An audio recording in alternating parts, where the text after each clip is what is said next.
تو سلامت وطن تا قیامت وطن، تو سلامت وطن تا قیامت وطن، تو سلامت وطن تا قیامت وطن، تو سلامت وطن تا قیامت وطن، تو سلامت وطن تا قیامت وطن۔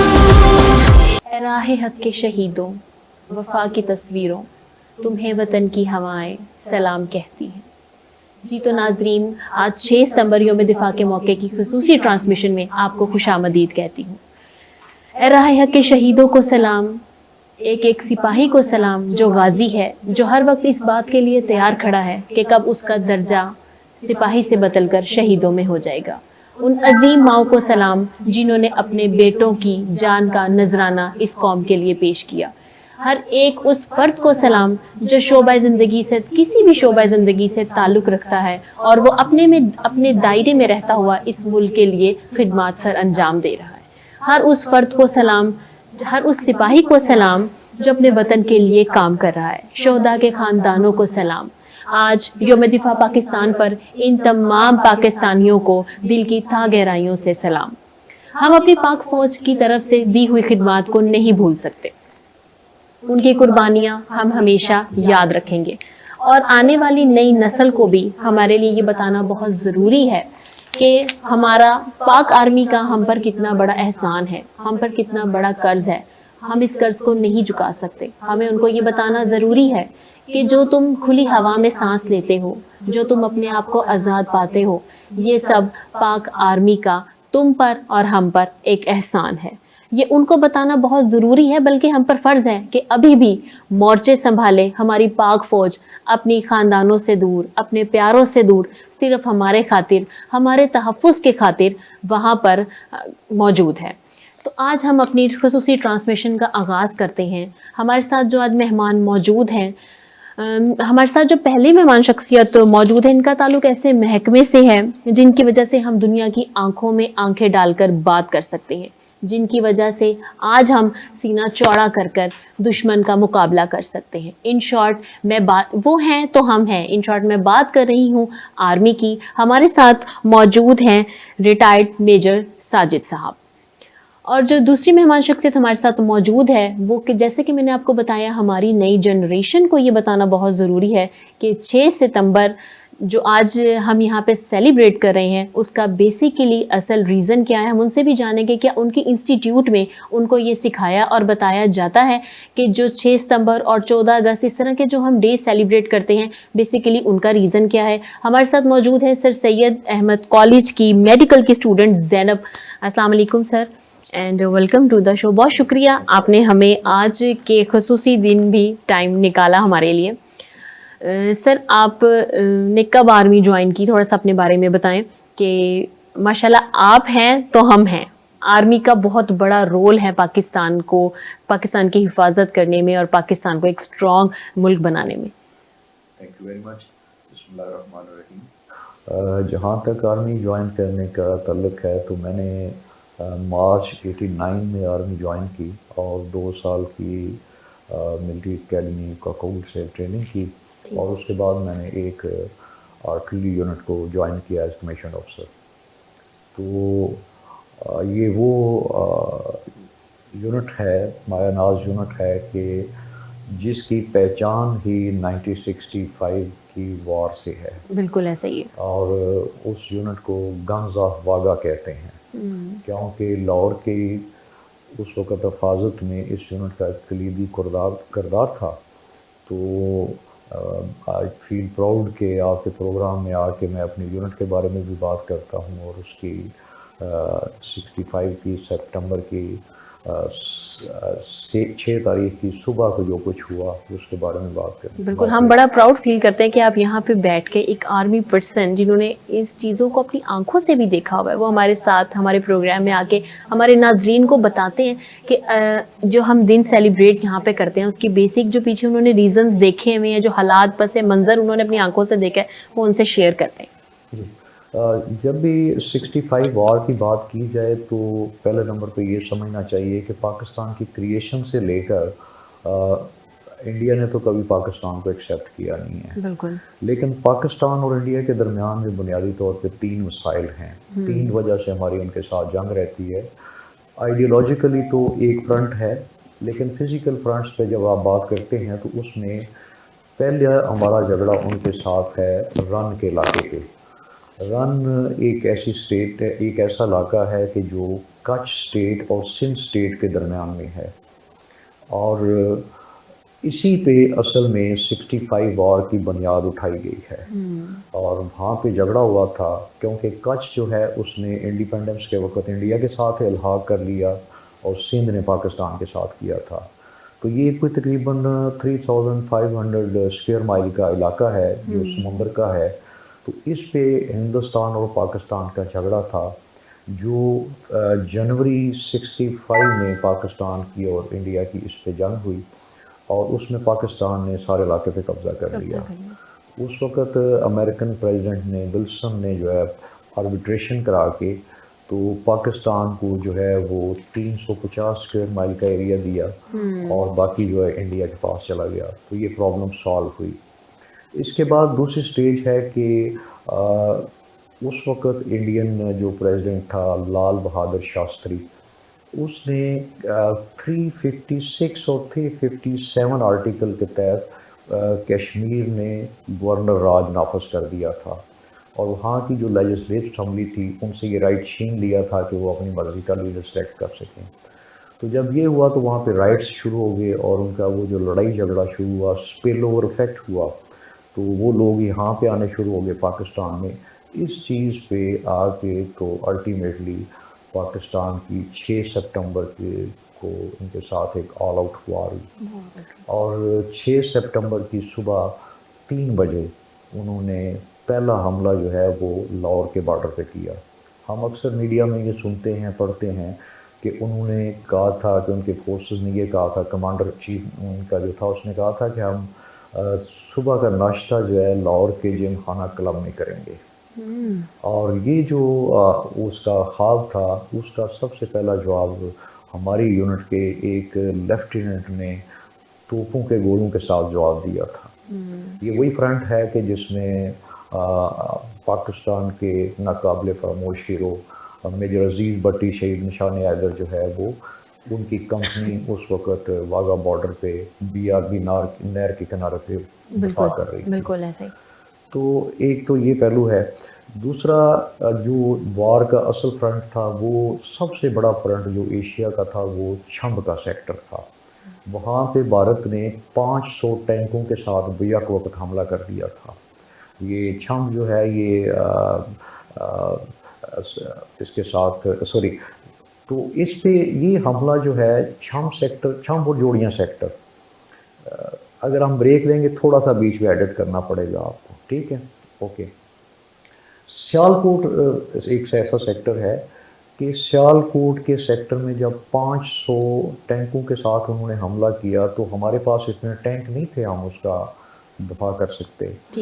تو الٹیمیٹلی وہاں پہ لوگوں نے وہ میریکل دیکھے کہ ہمارے سولجرز ہیں انہوں نے اپنے سینے کے ساتھ بم باندھ کے وہ ان ٹینکوں کے آگے لیٹ گئے. اور یہ وہ پوائنٹ تھا کہ جہاں پہ ٹینکوں نے ڈائریکٹ ایک ٹینک نے دوسرے ٹینک کے اوپر فائر کیا. تو یہ 65 وار کی یہ سیریز تھی. اس میں آپ دوسری بات اگر جو سب سے اہم یاد رکھنے والی ہے کہ انٹرنیشنل فورسز کیا کرتا تھا. بالکل. ہاں، اس وقت امریکہ نے تو دونوں ممالک کی جو ایڈ ہے وہ فوری طور پہ بند کر دی، لیکن رشیا جو ہے انڈیا کو مدد دیتا رہا. چائنا نے تھریٹ کیا کہ وہ پاکستان کو سپورٹ کرے گا. تو یہ سلسلہ 6 سپٹمبر کی صبح سے سٹارٹ کر کے 23 سپٹمبر تک چلا ہے، اور تب تک انڈیا نے سینکڑوں دفعہ حملہ کیا ہے کہ لاہور کی لائن کراس کرنے کا، لیکن وہاں پہ جو ہمارے آرمی کے لوگ تھے، ہمارے اٹلی کے لوگ تھے، انہوں نے وہاں پہ اس کو روکا. اور اس میں اکثر آپ ایک بات سنتے ہیں کہ شیرنی یا رانی نام کا ایک لفظ سنتے ہیں.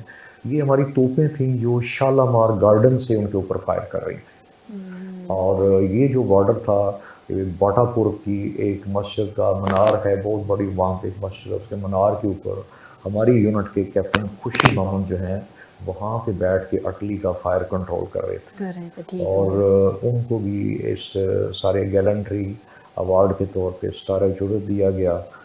میجر راجہ عزیز بٹی شہید وہاں پہ شہید ہوئے تو ان کو نشان ادب بھی دیا گیا. بالکل بالکل. تو تیسری سٹیج میں اگر آپ چلے جائیں فائنل میں، تو انڈیا کے ساتھ جھگڑا ہمارا ضیاء الحق کے دور میں ہوا ہے کہ جب انہوں نے پاکستان، افغانستان اور روس کی جنگ کی وجہ سے افغانستان میں کمیٹڈ تھا، تو انہوں نے اچانک جو ہے نا وہ سیاچن پہ حملہ کر دیا. تو سیاچن کے کافی سارے علاقوں پہ جب وہ آ گئے تو پاکستان کی فورسز نے پھر ان کو روکا اور وہاں پہ بھی ان کو منہ توڑ جواب دیا.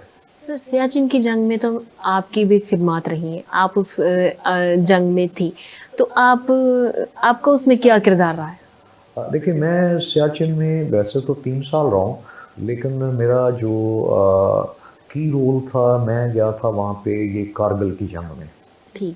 تو کارگل کی جنگ میں میں وہاں پہ بیٹری کمانڈر تھا. ایک جگہ ہے ہمارا 80 بریگیڈ ہے، وہاں پہ گولتری اس کا نام ہے، اس جگہ کا نام. تو جہاں وہاں سے ساری جنگ کنٹرول ہوئی تھی. تو وہاں پہ میں اٹلی کی ایک یونٹ ہے اس میں بیٹری کمانڈر تھا، اور میری بیٹری میں تقریباً 20 کے قریب توپیں تھیں، اور تقریباً 100 کلومیٹر کے فرنٹ پہ وہ پھیلی ہوئی تھی. تو ہمارے اوپر جو بھارت بار بار ان کے فوجی تابڑ توڑ حملے کرتے تھے، تو ہماری انفینٹری کے لوگ اور ہماری گنیں جو ہے نا ان کو پسپا کرتے تھے. اور اس وقت تک ہم نے ان کو آگے نہیں بڑھنے دیا کہ جب تک ہمیں فائنل آرڈر نہیں مل گیا کہ آپ جو ہے نا اب واپس آ سکتے. بالکل. زینب آپ کا بہت شکریہ کہ آج بھی آپ نے ہمیں ٹائم دیا.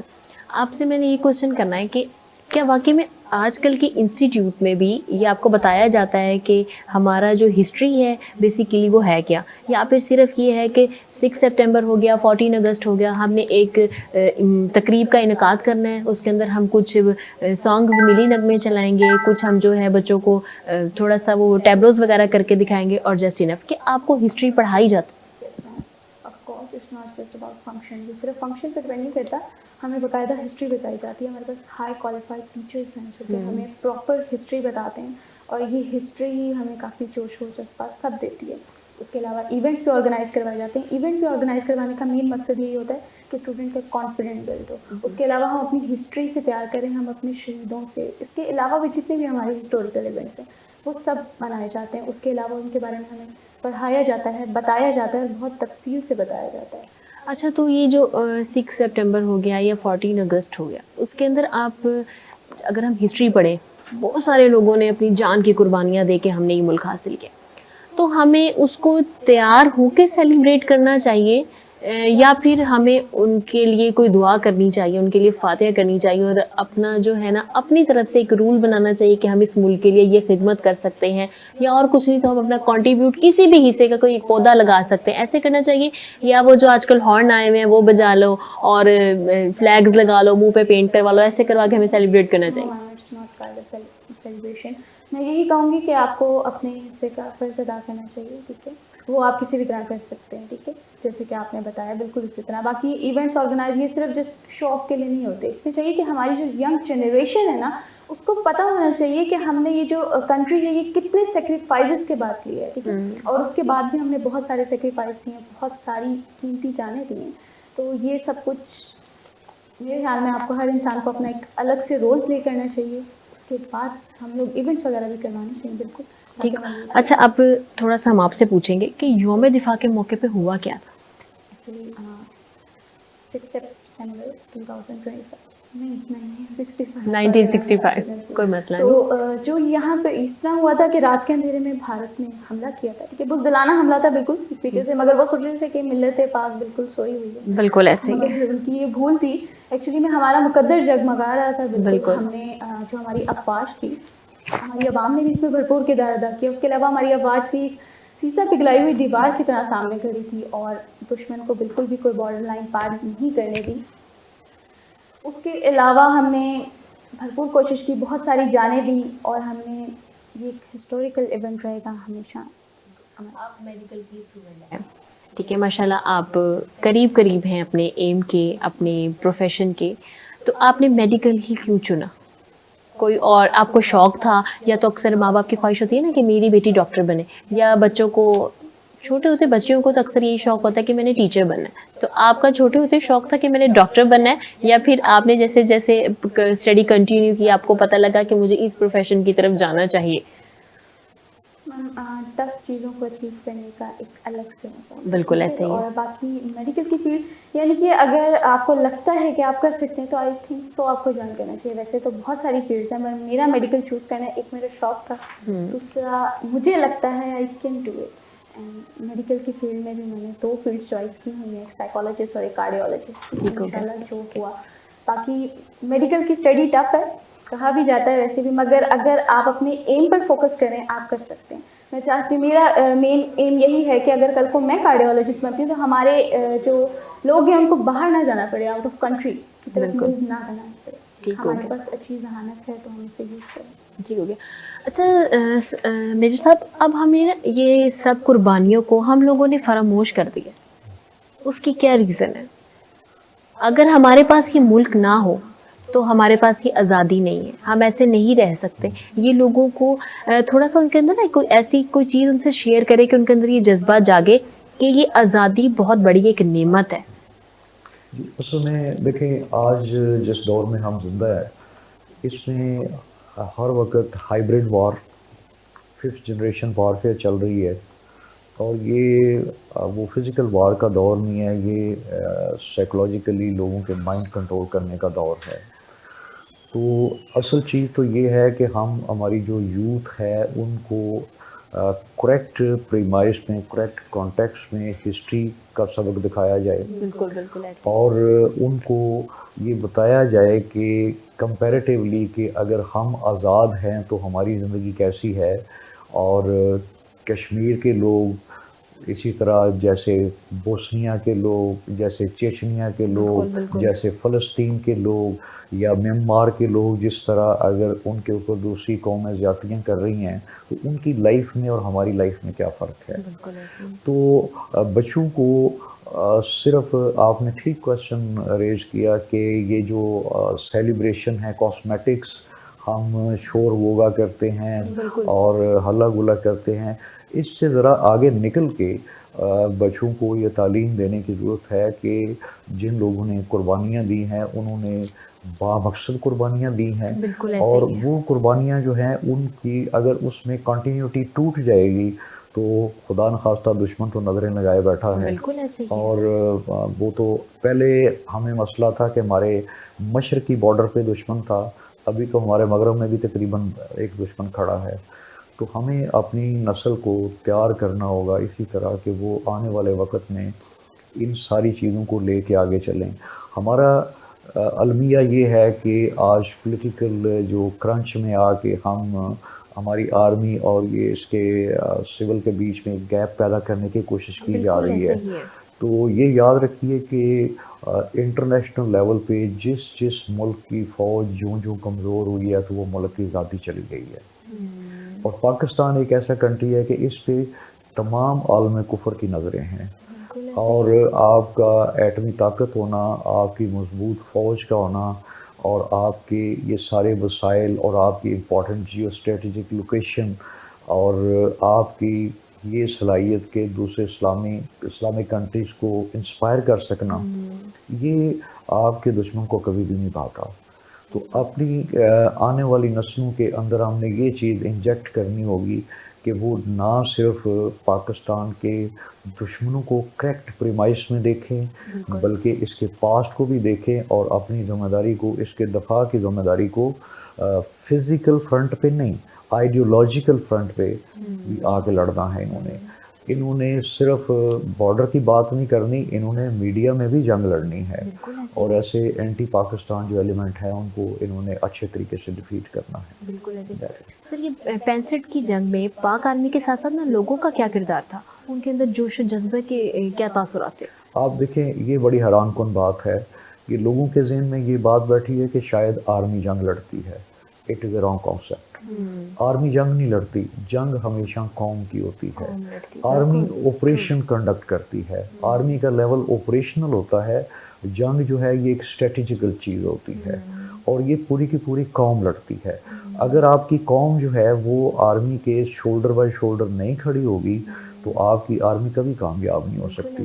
اور 65 میں ایگزیکٹلی یہی ہوا تھا کہ پریزیڈنٹ ایوب کے ایک ریڈیو کے اعلان پہ آپ کا پورا پاکستان جو ہے ایسٹرن بارڈر کی طرف چل پڑا تھا. بالکل ایسا ہی ہے. اور اگر تاریخ پڑھیں تو آپ کو پتہ چلے گا کہ اس وقت قوم کے نوجوانوں کو روکتی تھی فوج، منتیں کرتی تھی کہ آگے نہ جاؤ، آگے آپریشنل ایریا ہے، اور یہ ہتھیاروں کے بغیر ہی آگے جانا چاہتے تھے. بالکل. تو پھر آرمی کو باقاعدہ ایک جو ہے وہ کمپین کرنا پڑا کہ پبلک کو کیسے وار فرنٹ سے دور رکھا جائے.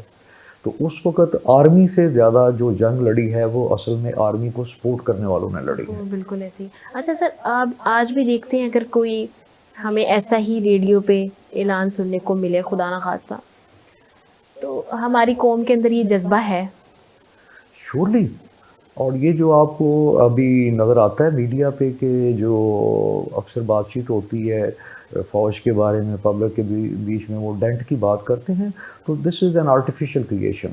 بالکل یہ میڈیا کی حد تک ہے. اور پاکستان سے محبت کرنے والے یہ جانتے ہیں کہ پاک فوج ہی اصل میں پاکستان کی سیفٹی اور سیکیورٹی کے ضامن ہے. اور اگر اس کو سپورٹ وہ نہیں کریں گے تو پاکستان کی آزادی جو ہے یہ ناممکن سی چیز ہے. آئی ایم ویری شیور کہ آج بھی اگر آرمی کال دیتی ہے یا کوئی موقع ایسا آتا ہے تو یہ نہ تو قوم کبھی آرمی کو ڈس اپوائنٹ کرے گی اور نہ ہی آرمی کبھی قوم کو ڈس اپوائنٹ کرے گی. انشاءاللہ ایسا ہی ہے. اچھا زینب، یوم دفاع پاکستان میں اسلامی جو ایک جنگ ہوئی تھی اسلامی، اس کے بارے میں کس چیز کی وہ ہمیں جو اسلامی جنگ تھی وہ کس چیز کی یاد دلاتی؟ آج کا دن ہے اور یوم دفاع کی جو جنگ تھی وہ ہمیں جنگ بدر کی یاد دلاتی ہے اسلامی حوالے سے، کیونکہ 2 ہجری میں ہوئی تھی. اس کی سملیرٹی یہ ہے کہ وہاں پر بھی مسلمان جو تھے وہ کم تعداد میں تھے، اور اسی طرح کفار ہمیں مٹانے پر تلا تھا. اور اسی طرح یہاں پر بھی تھا کہ ہمارے پاس جو افواج تھی، یعنی کہ دشمن کی جو افواج تھی اس کے پاس اسلحے اور افواج دونوں کی کثرت تھی. بالکل. تو دونوں کی زیادتی تھی. تو اس لحاظ سے یہ سملیرٹی اس میں آ جاتی ہے کہ وہاں پر بھی ہم نے اللہ تعالیٰ کی مدد سے الحمدللہ کفار پر غالب آئے تھے، اور یہاں پر بھی الحمدللہ ہم اللہ تعالیٰ کی مدد سے کفار پر غالب ہی آئے ہیں، دشمن پر ہمیشہ. اچھا زینب، آپ کے جو بہن بھائی ہیں یا جو آپ کی فیملی میں بچے ہوتے ہیں، جب وہ چیزوں کو ہسٹری کے بارے میں آپ سے پوچھتے ہیں کہ آپ ماشاءاللہ اب پڑھائی کے آگے لیول میں چلے گئے ہو، وہ ذرا چھوٹے ہیں، وہ آپ سے پوچھتے ہیں کہ کیا ہوا تھا، ان کے اندر یہ جذبہ ہے، یہ چیز دیکھتے ہو آپ؟ جی بالکل، بہت ایکسائٹمنٹ ہوتی ہے، بہت زیادہ ایکسائٹمنٹ ہوتی ہے. یعنی کہ اگر ان کو بیٹھ کے بتایا جائے تو وہ سنتے ہیں، اور میرے خیال میں یہی ایک رول ہے جو ہم سب پلے کرتے ہیں. بالکل ایسا ہی اپنے سے چھوٹے جنریشن، جو بھی چھوٹی سے چھوٹی اور جو بھی بچے ہیں، ان کو ابھی سے ہم بتائیں گے اپنی ہسٹری کا تو ان کا انٹرسٹ پیدا ہوگا. وہ بہت ذوق و شوق سے سنتے ہیں، ان میں وہی جذبہ جوش آج بھی موجود ہے. اچھا، ٹیچرز آپ کے ساتھ شیئر کرتی ہیں ہسٹری؟ آپ کو وہ کہاں سے ہسٹری کو جو سمجھ آنے لگی ہے، کون سے لیول سے؟ اسکول سے، اب کالج میں آ کے سمجھ آنے لگی ہے ہسٹری کو، یا اسکول سے آ گئی تھی؟ اسکول میں تو اصل میں ہمیں یہ ہوتا ہے نا کہ ہمیں خود نہیں پتا ہوتا ہمارا مقصد، ہمارا اپنا مقصد کیا ہے، ٹھیک ہے، ہمیں سیلیبریشنز کا پتا ہوتا ہے. تو آپ کو بیسیکلی کہاں سے سمجھ آنے لگی ہسٹری؟ لیول سے تو ہم ایونٹس ہی دیکھتے آئے تھے، جو پیرنٹس کی طرف سے کچھ ملا، کچھ ٹیچرز جو کلاس میں بڑے ایکسائٹیڈ ہوتے تھے کہ ایونٹس ہو رہے ہیں. کالج لیول پہ بیسکلی ایک ایسی کالج لیول نا آپ تھوڑے سے میچور بھی ہو جاتے ہیں، تو آپ چیزوں کو بڑے اچھے سے انڈرسٹینڈ کرتے ہیں. تو اب ہم جب اپنی ہسٹری پڑھتے ہیں، اپنی ڈاکومنٹری پڑھتے ہیں، اس کے علاوہ بکس پڑھتے ہیں، تو پتہ لگتا ہے تھا کیا اصل میں. وہ جو ہم بڑے ایونٹس کے ایکسائٹمنٹ میں گزار دیتے تھے، وہ بڑی ایک سورو قسم کی فیلنگ آتی ہے. ہسٹری بہت، اور جذبہ پیدا ہوتا ہے کہ ایسا ہونا چاہیے. اچھا، اور کیا کیا چیزیں ہیں یا آپ ایسی کون سے اقدامات آپ کہتے ہو کہ اگر ہم کریں تو ہماری جو یوتھ ہے، جیسے آپ ماشاءاللہ ہو کہ آپ کے اندر تو ماشاءاللہ ایک جذبہ ہم دیکھتے ہیں نا، آپ یہاں پہ چیئر پہ بیٹھے ہم دیکھ رہے ہیں آپ کے اندر وہ جوش، جذبہ، کوئی ایسی چیز جس سے جو باقی دیکھنے والے ہیں جن کے اندر یہ جذبہ نہیں ہے، یہ شعور نہیں ہے، کیا چیز ایسی ہونی چاہیے ان کو؟ ان کی کوئی اسٹڈی میں ایسی چیز ہمیں ایڈ کرنی چاہیے، یا ان کو ٹی وی پہ کوئی اسکرینس پہ ایسی چیز ایڈ کر کے دکھانی چاہیے، یا نغمے ایسے بنانے چاہیے جو ان کے اندر جو جوش اور جذبے کو بیدار کریں؟ یہ سب چیزیں اپنا الگ الگ سیپریٹ بڑا امپورٹنٹ رول رکھتی ہیں. اس کے علاوہ جیسے آپ نے کہا کہ ہماری جو نصاب ہے واقعی اس میں بھی شامل ہونا چاہیے. ہم لوگ پاک اسٹڈی پڑھتے ہیں، ٹھیک ہے، مگر اس میں وہ جو بیسک چیزیں، وہ جو ایک پراپر پس منظر ہے، وہ نہیں ہوتا. اچھا، پاک اسٹڈی میں ایک چیپٹر ہے صرف، قرارداد پاکستان، اس کے علاوہ پہاڑی سلسلوں میں ہم چلے جاتے ہیں، سارا جغرافی آتا ہے. تو باقی جو اسٹڈی ہے وہ آپ کو ٹیچرز دیتے ہیں یا آپ خود مطلب کہ آپ کو شوق ہے کہ ہمیں پتہ ہو ہماری ہسٹری کے بارے میں؟ ہم کوشچننگ کرتے ہیں اور ہمارے